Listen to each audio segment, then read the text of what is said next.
So we left off on the other video that we did just made the tabs, but now we have to kind of ready to kind of make this rectangular part. And the way that I do that, I think about how much do I have, and I wanted to have a rectangular prism, right? So like the sides of my house were shorter than the front of my house and the back of my house. So I'm measuring this from this 0 here all the way to this 8. And right when I put my 0 on, I'm actually looking and can kind of see it on the line right here. All right, so then that's my 0 line. So now what we're going to do is I'm going to think about, I have 8 inches left on this side. Now this is one corner, and so let me see here. I think if I want to make one a little bit longer than the other, I'm going to put it at about 5 inches. So I'm going to do my tick marks, and I'm going to draw a line. Okay. Then I can do the same thing. Now on the other side, it's important to note that it has to go big, small, big, small. So that means that my small one is going to end up right on this other half. So I can go ahead, and I know this is 3 inches, so I can putting my ruler at the 3-inch mark and just marking on the 0.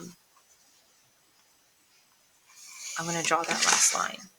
So then we can actually start folding on these lines. Now, if you don't want it to be shown, you can always put the lines on the inside, which I think I'm going to do.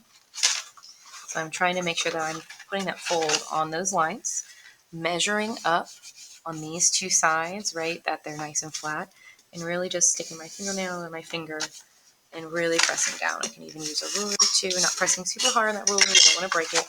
It gives that nice crease, okay? And this one we can just fold the other way. All of a sudden I've got a corner, right? Now, let's go ahead and let's get this one folded. I kind of do those like kind of mock folds, make sure that I'm folding it right. If it's not quite right, I can adjust it, right? And you can do this where it's on the outside, which is a little bit easier to see. I just didn't feel like erasing.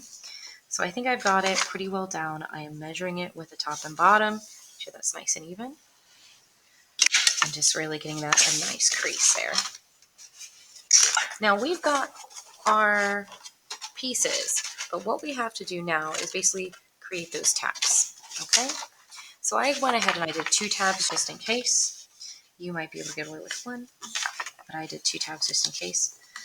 So just at that, really important, trying to keep it at that inch mark right where I marked it, trying to keep everything nice and even.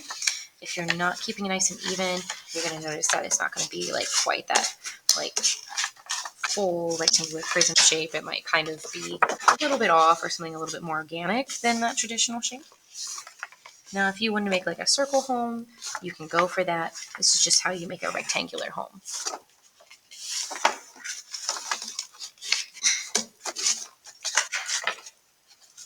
So all of a sudden, I've got this where I can actually glue on the outside and on the inside. I like this so it really stays. So all of a sudden, I've got, you know, my house here.